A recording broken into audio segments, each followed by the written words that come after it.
मेरा एक video clip चला था जिसमें मैंने कहा था कि बाप की दुकान है ना, तो वो दुकान भी तरह होती है।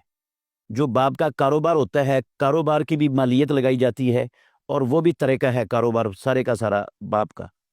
अगर बाप की वफात के बाद एक बेटा वो कारोबार में पूरा टाइम देता है, कारोबार चलाता है, तो क्या वो कारोबार सारे का सारा उसी बेटे का हो जाएगा? मैंने कहा था कि नहीं होगा ऐसा, बल्कि वो बेटियों को भी हिस्सा मिलेगा। तो इस पर किसी भाई ने सवाल किया है कि बेटियां तो वो काम कर ही नहीं रही, उनको हिस्सा कैसे मिलेगा? जी मुहतरम नाजरीन किराम, बेटियां वाकईतन काम नहीं कर रही, उस कारोबार में वो शरीक नहीं है, लेकिन उस कारोबार में उनका हिस्सा इन्वेस्ट है। आप सब जानते हैं कि एक बंदा कारोबार कर रहा होता है, कई लोगों ने उसको पैसे दिए होते हैं, उनके पैसे इन्वेस्ट होते हैं, वो कारोबार नहीं कर रहे होते।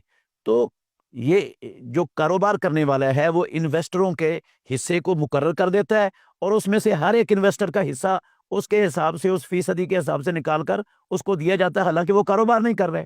तो इन बहनों का, बेटियों का जो हिस्सा है बाप की वफात के बाद इस कारोबार में था, वो कारोबार से निकाला नहीं गया, वो तकसीम नहीं किया गया, तो वो हिस्सा इनका इन्वेस्ट की शक्ल में इसके अंदर मौजूद है।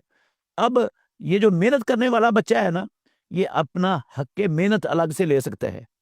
जब तक तकसीम नहीं ना होता ये कारोबार, तो उस वक्त तक ये सब सारे वरसा का हिस्सा है। सिर्फ मेहनत करने वाला हक के मेहनत, उर्फ के मुताबिक जितना उसका हक के मेहनत बनता है वो ले सकता है, अपनी मजदूरी ले सकता है। या दूसरी शक्ल ये भी है इस्लाम में कि वो बाप की वफात के बाद ये समझ ले कि ये कारोबार मेरे बाप का है और मैं कारोबार को चला रहा हूं, अब आधी जो आमदन होगी ना वो मैं रखूंगा, ये मुजारबत बन जाएगी। आधी, चूंकि कारोबार मैंने करना है, अब आधी आमदन मेरी होगी और आधी मेरे बाप की होगी। तो आधी अपने पास रखेगा, उसको अलग कर लेगा, जो आधी बाकी आमदन है ना वो सारे वरसा में तकसीम होगी, उसमें बच्चियां भी होंगी, क्योंकि बच्चियों का हिस्सा इस कारोबार के अंदर इन्वेस्ट है, इसलिए वो भी जो है ना वो इस हिस्से में शरीक होंगी। हाँ, अगर उनका हिस्सा उनको पूरा कारोबार और बाकी सारी चीजें कीमत लगाकर उनको दे दिया जाता है और ये कारोबार खुद रख लेता है, बाकी सबको उनका हिस्सा दे देता है, तो फिर ये इसका कारोबार हो जाएगा, वरना इस अकेले का कारोबार नहीं हो सकता ये।